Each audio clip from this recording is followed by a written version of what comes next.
안녕하세요. 기업자원 통합관리 18강 수업을 진행하게 되었습니다. 원래는 컴퓨터 프로그램 화면으로 좀 보려고 했는데 기왕 정리한 김에 마저 우리가 나갔던 진도까지는 다 정리하는 시간을 좀 가지려고 합니다. 그래서 여러분들 이제 칠판 화면에 여기 좀 잘 보일지 모르겠는데요.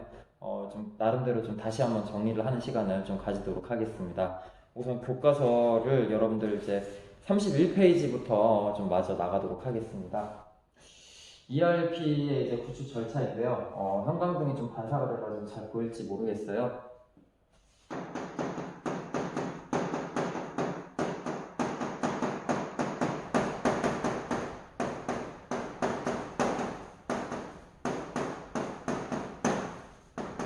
분석, 설계, 구축, 구현이라는 네 가지 단계로 진행이 된다는 것을 지난 시간에 굉장히 강조를 했었습니다. 그래서 여러분들 이제 분석, 설계, 구축, 구현, 특히 이제 요약 정리가 잘 되어 있는 부분을 좀 알려드리자면요. 물론 여러분들이 31페이지와 32페이지를 다 정독해도 좋지만 32페이지에 나와 있는 그림 1-4가 굉장히 잘 설명이 되어 있어요. 그래서 이제 분석 같은 경우에는 as is라고 해서 있는 그대로 현재 시스템의 문제를 파악한다. 이 부분을 여러분들이 좀 잘 봐줬으면 좋겠고요. 그래서 as is가 바로 현재 시스템의 문제를 파악한다. 자, 그 다음에 이제 설계 같은 경우에는 좀 유별난 거 하나가 있다고 그랬죠. 텔레토비 캐릭터 중에 이제 뚜비라고 사진도 좀 보여드렸던 기억이 나는데 투비 프로세스예요.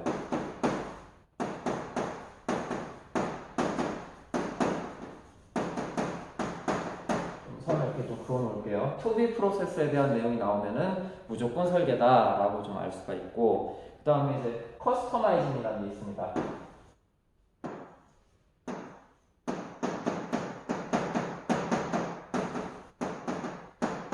이 커스터마이징을 우리말로 하면은 주문 제작이라고 말씀을 드렸어요. 우리가 시켜먹는 치킨 같은 경우에도 얼마든지 주문 제작이죠. 내가 먹고 싶은 치킨으로 그 치킨 가게에서 만들어주니까요. 그 다음에 이제 구축 같은 경우에는 모듈 조합화. 이 모듈이라는 게 뭡니까? 모듈은 쉽게 말하면 하나의 덩어리예요. 그래서 인사, 회계, 물류, 생산 각각 네 가지의 덩어리로 각각 이렇게 모아가기 시작하는 겁니다. 그리고 그 네 가지의 모듈도 하나의 프로그램으로 합쳐져 간다라는 것을 우리는 모듈 조합화라고 말을 할 수가 있어요. 그리고 미완성 단계이지만 한 번쯤 우리가 시험 가동, 이 시험 가동이란 말을 이제 조심해야 돼요. 왜냐면은 여기 이제 구현 단계에서의 시험 가동이라는 게 있고 구축에서는 이제 테스트라는 게 있잖아요. 여기서의 테스트 같은 경우에 미완 성품으로서의 시험 가동이라고 생각하시면 됩니다. 그리고 요 구현 단계에서는 이제 시험 가동, 요건 이제 완성품이에요. 프로토타이핑이라고 지난번에 알려드렸었는데 이 시험 가동이 결국은 완성품 개념으로서의 시험 가동이다. 그리고 테스트는 미완성 단계에서의 시험 가동이다. 이렇게 좀 우리가 구분을 좀 해야 되고요. 당연한 거겠지만 구축 단계에서는 이제 시험 가동이란 말을 쓰면 안 되겠죠. 테스트라고 말을 해야겠죠. 그리고 구현 단계에서 이제 시험 가동이라고 프로토타이핑이라고 말을 할 수가 있는 거고요. ERP 도입이 잘 되었다, 못 되었다 판단을 내리는 게 바로 평가겠죠. 우리 회사는 ERP를 성공적으로 도입하였다, 성공적으로 구축하였다. 이 평가로 근데 끝나면 안 됩니다. ERP를 도입했으면은 이 ERP 프로그램이 저번에 뭐라고 그랬어요? 기본적으로 한두 푼 들여가지고 우리가 그 돌리는 프로그램이 아니라고 그랬습니다. 기본적으로 억 단위의 그런 엄청난 단위의 돈이 들어가는, 그리고 단기간에 우리가 도입할 수 있는 게 아니라고 했어요. 도입하자마자 바로 우리가 ERP 프로그램을 도입하자마자 바로 효과가 나는 게 아니고 기본적으로 5년 정도는 걸린다고 말씀을 드렸었습니다. 그래서 꾸준히 우리는 유지 보수를 지속적으로 해줘야 된다. 그래서 ERP 구축 절차를 이렇게 네 가지의 단계, 분석, 설계, 구축, 구현으로서 좀 정리를 좀 해봤습니다. 자, 그 다음에 넘어가서 이제 33페이지서부터는요, 실습 범위예요. 이 실습 범위 같은 경우는 얼마 걸리지 않습니다. 그래서 여러분들에게 좀 이제 간략하게 마무리를 좀 하고서 사실 이거 이제 실습 범위 같은 경우는 여러분들이 프로그램을 또 봐야 되는 거기 때문에 칠판으로 말하는 데는 또 한계가 있어요. 그래서 여기는 좀 빨리 매듭을 짓고 좀 끝을 내도록 하겠습니다. 일단은 더 좋은 i큐브 핵심 ERP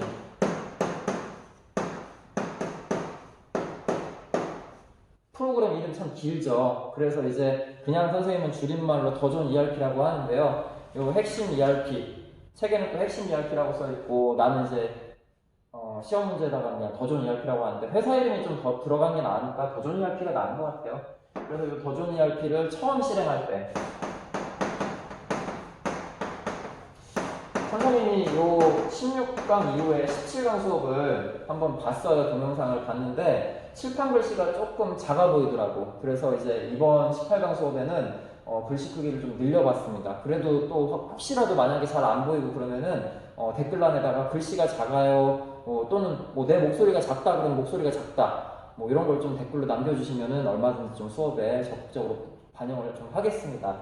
자, 일단 처음 실행할 때 회사 코드 0000인데요. 요 0 같은 경우에는 숫자가 알파벳 5가 아닙니다. 조심하세요. 숫자 0으로 0000 빵빵빵빵 이렇게 네 가지를 치시고 그 다음에 사원 코드가 있어요. 사원 코드는 영어 대문자, 소문자 상관없이 시스템인데 그냥 선생님은 이제 쉽게 말하려면 그냥 다 대문자로 통일해서 나는 설명을 하곤 해요. 왜냐면은 사원 암호도 시스템인데 얘 같은 경우는 대문자로 반드시 써야 된다. 사원 암호는 변동이 없죠. 시스템 같은 경우에 코드 같은 경우는 내가 소문자로 쳐도 대문자로 쳐도 다 인식을 해요. 프로그램에서. 그런데 이 암호 같은 경우에는 대소문자 구분을 합니다. 그렇기 때문에 대문자로만 시스템을 입력하셔야겠고요. 자, 그 다음에 이제 35페이지로 좀 가보도록 하겠습니다. 35페이지에 가보시면은 그 더 좋은 ERP의 데이터베이스 파일이 있어요. 백업과 복원 같은 경우는 사실 여러분들이 직접 한 번쯤 해봐야 되기 때문에 좀 설명이 될 것 같아서 이거는 다시 한번 프로그램 화면으로 수업을 진행할 때 좀 알려드리고요. DB 파일로 바로 넘어갈게요. DB 파일에 두 개가 있는데 이 두 개를 묻는 문제를 선생님은 중간이나 기말고사 시험 문제에서 간혹 가다가 좀 내곤 했습니다. 그래서 첫 번째는 DZ 코어 큐브 이름이 참 길어요. 이걸 여러분들이 좀 외우셔야 되는데 어쨌든 암기가 어느 정도 좀 될 수밖에 없어요. 두 번째는 DZ 코어 큐브 로그가 붙습니다. 로그. 아우 이름 참 길어요. 이 두 개 파일에 여러분들이 ERP에서 작업한 내용들이 다 들어가게 됩니다. 그래서 두 개 파일 이름을 좀 외우시면 좋겠다라고 좀 말씀을 드릴 수가 있습니다. 왼쪽에 ERP 구축 절차를 좀 지우도록 할게요.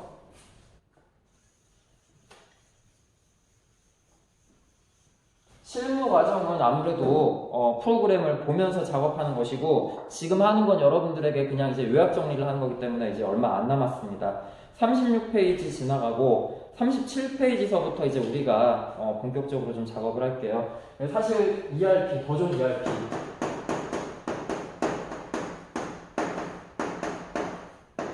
ERP의 회사 등록 정보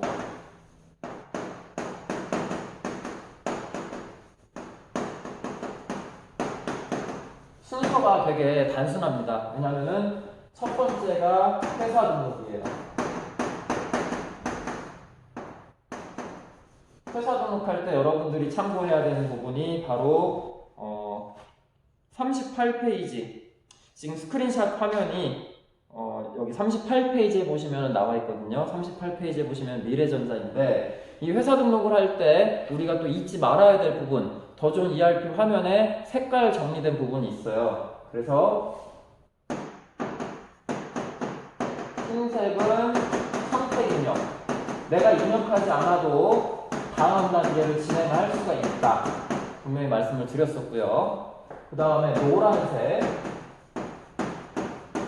노란색 같은 경우는 필수 입력이에요. 내가 입력하지 않으면은 다음 단계로 진행을 넘어갈 수가 없다. 그리고 빨간색 같은 경우는 사업자 등록번호라든가 아니면 개인의 주민등록번호가 뒷자리 수가 만약에 틀렸어요. 그런 경우에 입력 오류가 나타나는 게 바로 빨간색으로 나타난다라고 볼 수가 있습니다. 그리고 그 전 버전, 한 2016, 17 버전 정도까지는 원래 프로그램에 마우스로 선택한 커서가 원래는 파란색이었어요. 파란색으로 나왔는데 한 2018년 버전부터는 이 파란색 커서가 주황색으로 바뀌었습니다.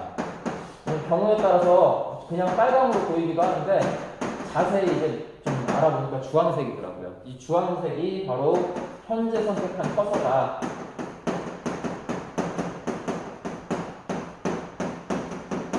일단 여러분들이 확실하게 알아내야 되는 건 이 세 가지입니다. 흰색, 노란색, 빨간색은 버전이 바뀌어도 지금 색깔이 바뀌지 않았기 때문에 버전이 계속 지속됨에도 불구하고 이 세 가지 색깔은 유지가 되고 있습니다. 근데 이제 주황색 같은 경우는 또 버전이 또 바뀌고 나면은 어떻게 될지 모르기 때문에 주황색은 좀 시험 문제 내기가 좀 애매모호해요.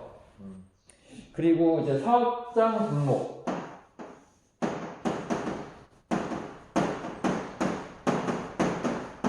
사업장 등록 같은 경우는 회사 등록하고 원리가 똑같습니다. 그래서 이 사업장이라는 거는 아무리 작은 회사라고 할지라도 본사 하나는 꼭 들어가게 돼 있어요. 본점. 그래서 우리 센터가 있는 곳을 본점이라고 하죠. 그리고 만약에 회사를 확장을 한다던가 아니면은 공장을 만듭니다. 그러면은 이걸 우리는 지점이라고 하겠죠. 본점과 지점인데 원리는 회사 등록과 똑같다. 다만 여기서 관할 세무서 하나만 여러분들이 따로 지정을 해줘야 됩니다. 빈칸이 있으니까 관할 세무서를 지정해주면은 나머지는 대부분 회사 등록과 똑같다.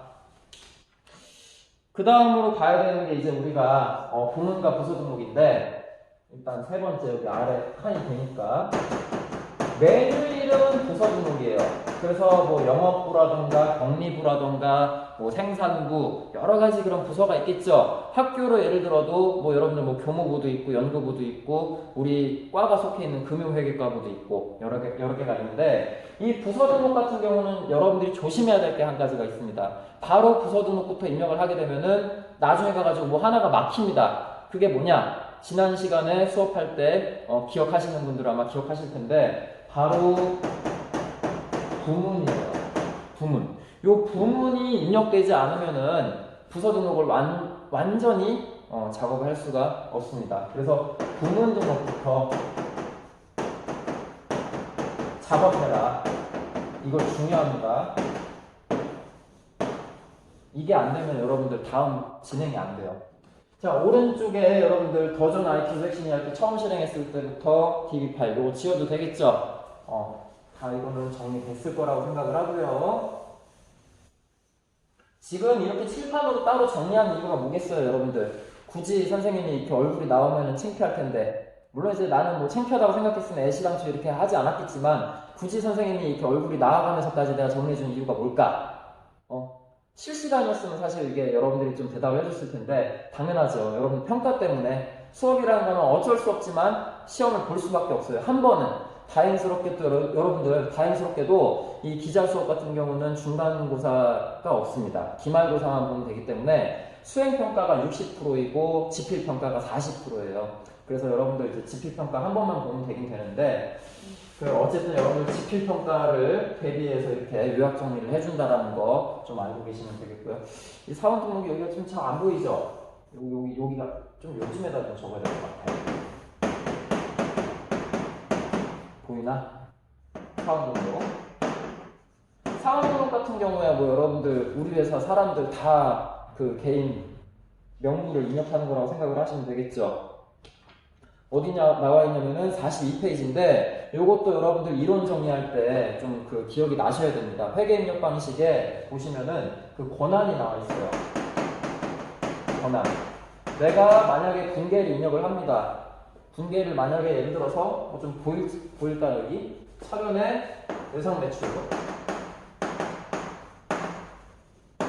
뭐 500원 그리고 상품 매출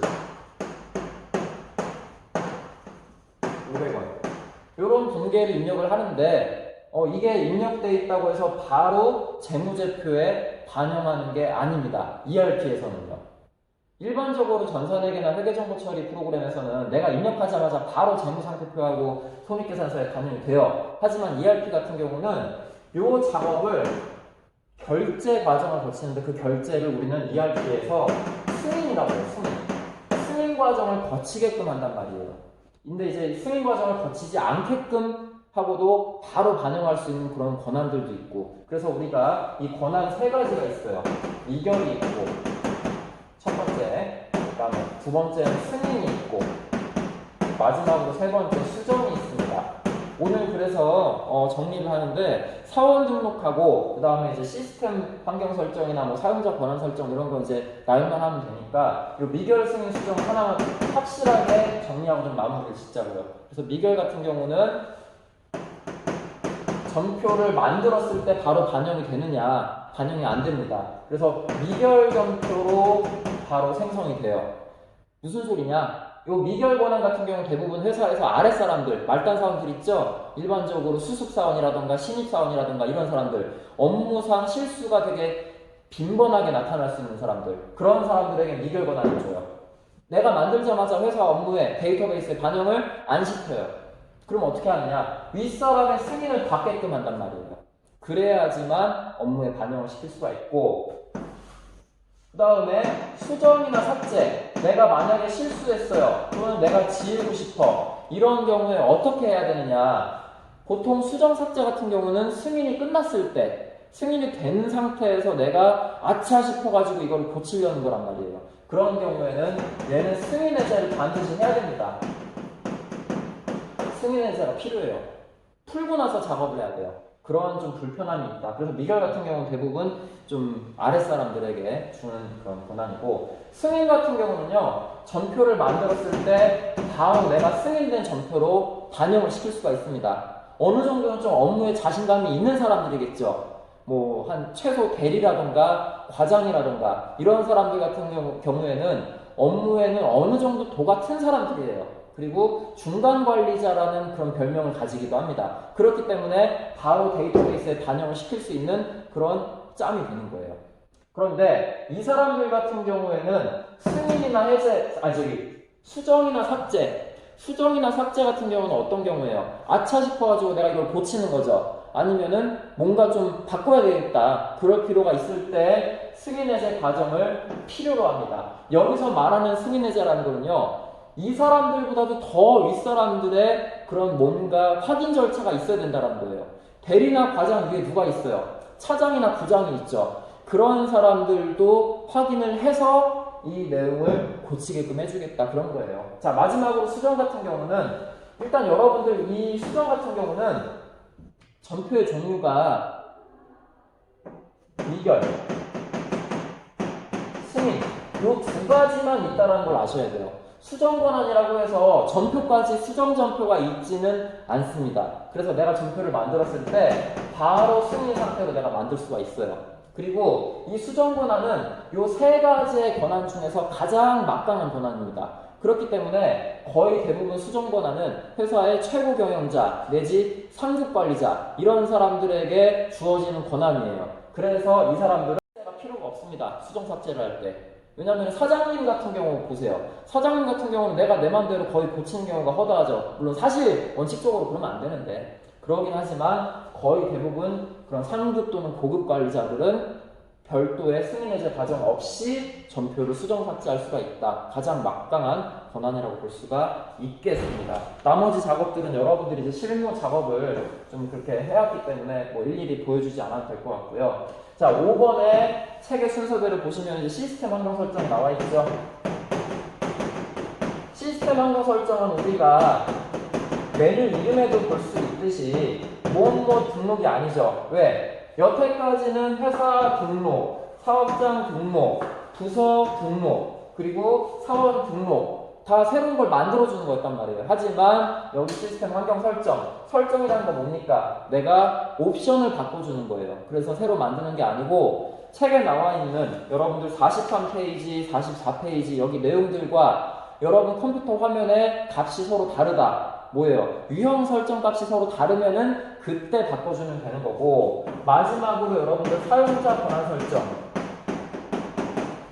얘도 마찬가지로 내가 만드는 게 아니라 옵션을 바꿔주는 건데요. 요 권한 설정이긴 하지만 여기서 이제 그 45페이지에 보시면은 권한을 부여하는 겁니다. 권한을 어느 정도는 좀 만들어 주는 거예요. 그래서 어느 정도 우리가 좀 노가다 작업을 좀 했었고, 기초정보관리 같은 경우는 여러분 이제 거래처 등록이 나와 있죠.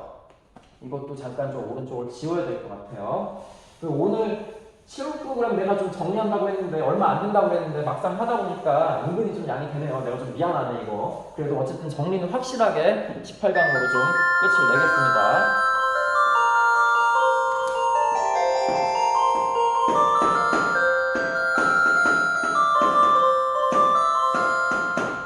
기초정보관리에서 우선 거래처 등록이 있어요.